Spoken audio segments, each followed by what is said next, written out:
Ever feel totally fine and then suddenly every sound, every movement, every little thing just feels like it's too much? Yes, same. If you've ever wondered why you go from calm to I can't do this in 5 seconds flat, this one's for you. When you're a cycle-breaking mom healing from CPTSD, your nervous system has lived in high alert mode for years.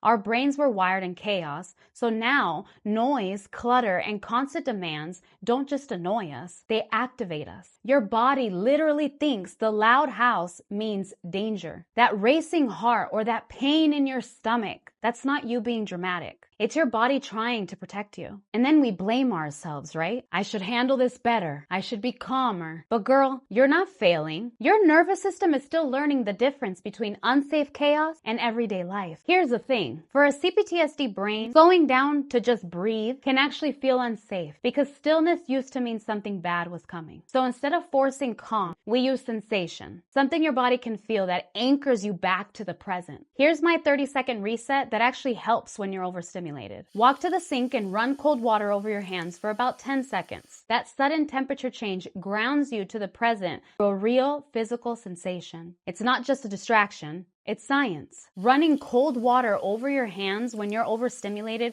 helps you regain control by activating your body's stress regulation system. That quick, controlled shock stimulates the vagus nerve, which helps slow your heart rate and signals safety to your nervous system. It's basically a reset button that says, we're safe now. Then press your palms onto the counter for 10 seconds. Feel that pressure in your arms and shoulders. That deep muscle feedback gives your body another signal of grounding and safety. Finally, look around and name 3 things you see out loud. Orientation helps your brain realize we're in the present right now. Then say it to yourself. This is now. It's just noise. I'm safe. That little combo, temperature, pressure, and orientation, literally tells your brain to calm down. It brings you out of fight or flight and back into your body. Girl, you don't need a perfect morning routine or a silent house to heal. You just need small, consistent proof that your body can come back to calm. You're not broken. You're retraining a brilliant protector that never got to rest. You're healing while parenting, and that's the bravest thing ever. So next time you feel that rush in your chest, skip the shame and try the cold water reset. Then comment safe so I know you're with me. I read every single one. And if this helped you understand your nervous system a little more, hit subscribe and watch my next video. We're going deeper into real tools that actually calm the body, not just the mind. And remember, you're not alone. We're in this messy healing together.